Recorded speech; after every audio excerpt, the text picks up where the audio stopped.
જય માતાજી મિત્રો, આજે આપણે બનાવશું ફ્રૂટ સલાડ। એ માટે આપણે જોશે એક કડાઈ આપણે ગેસ ચાલુ કરી દઈશું, ગેસ કરી દઈશું ધીમો। એમાં આપણે થોડુંક નાખશું પાણી, જેથી કડાઈમાં પાણી નીચે દૂધ ચોંટે નહીં। હવે આપણે પાણી નાખી દીધું છે। હવે આપણે આમાં નાખી દઈશું દૂધ છે મારી પાસે 1 લીટરમાં થોડુંક ઓછું, એટલે 500 ગ્રામ જેટલું દૂધને થોડીક વાર આપણે ગરમ થવા દઈશું। દૂધમાં નાખી દઈશું આપણે ખાંડ આપણે નાખશું 2 વાટકી જેટલી ખાંડ નાખી અને થોડીક વાર દૂધને આપણે ગરમ થવા દઈશું। દૂધ ગરમ થાય છે ત્યાં સુધી આપણે આ કસ્ટર્ડ પાવડરની અંદર પાણી નાખી અને આને આપણે એકદમ ગોળ બનાવી લઈશું। જે તમે જોઈ શકો છો ત્યાં સુધી દૂધ પણ ઉકળી જાય। દૂધને આપણે વચ્ચે વચ્ચે હલાવતા જઈશું। દૂધ ચોટશે તો નહીં જ, તે આપણે નીચે પાણી જરાક નાખ્યું છે, પણ તોય આપણે થોડીક વાર આપણે હલાવતા રહીશું। આ આપણે ફટાફટ બની જશે।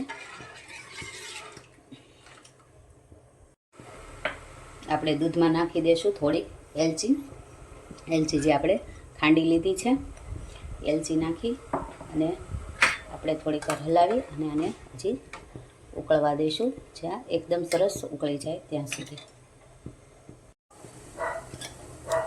આ દૂધ ઉકળી ગયું છે, તમે જોઈ શકો છો। આ દૂધ ઉકળી ગયું છે। આ કસ્ટર્ડ પાવડરમાં આપણે પાણી નાખીને ઘોળ્યું હતું, એને આપણે નાખતા જઈશું એક હાથે, અને એક હાથે આપણે હલાવતા જઈશું।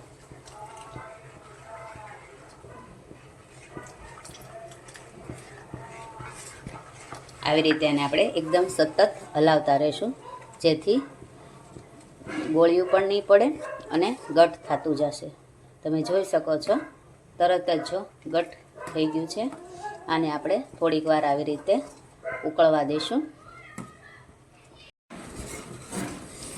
તમે જોઈ શકો છો આ કેટલું ઘટ થઈ ગયું છે। હજી આને આપણે ઉકાળીએ છીએ તો ઘટ થતું જાય છે। હવે આપણે એને કરી દઈશું ગેસ બંધ, કેમ કે હજી ઠરશે એટલે હજી પણ આ ઘટ થઈ જશે। ગેસ કરી દઈશું આપણે બંધ।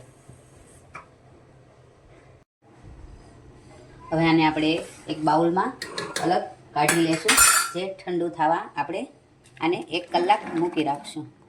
1 કલાક ઠંડી થાય પછી આપણે આમાં ફ્રૂટ સુધારશું ત્યાં સુધીમાં, અને આપણે ઘડીક ઠંડુ થવા દઈશું। હવે જે આપણે ઠરવા મૂક્યું હતું એ એકદમ સરસ કસ્ટર્ડ ઠંડુ થઈ ગયું છે। હવે આપણે આ ફ્રૂટ પણ સુધારી લીધું છે। આ છે કેળું, આ છે સફરજન, આ છે દાડમ, ને આ છે કાજુ બદામ, ને આ છે દ્રાક્ષ। આપણી પાસે જેટલા ફ્રૂટ હતા આપણે એને બધા સુધારી લીધા છે। જે આપણે ફ્રૂટ સુધારેલા હતા એ હવે આપણે આમાં નાખી દઈશું। તો પહેલાં નાખી દઈશું કેળા, નાખી દઈશું સફરજન, નાખી દઈશું કાજુ બદામ, દ્રાક્ષ, નાખી દઈશું દાડમ। આપણે બધું ફ્રૂટ આમાં નાખી દઈશું। આ બધું ફ્રૂટ આપણે નાખી દીધું છે। હવે આને આપણે એકદમ સરસ હલાવી લઈશું।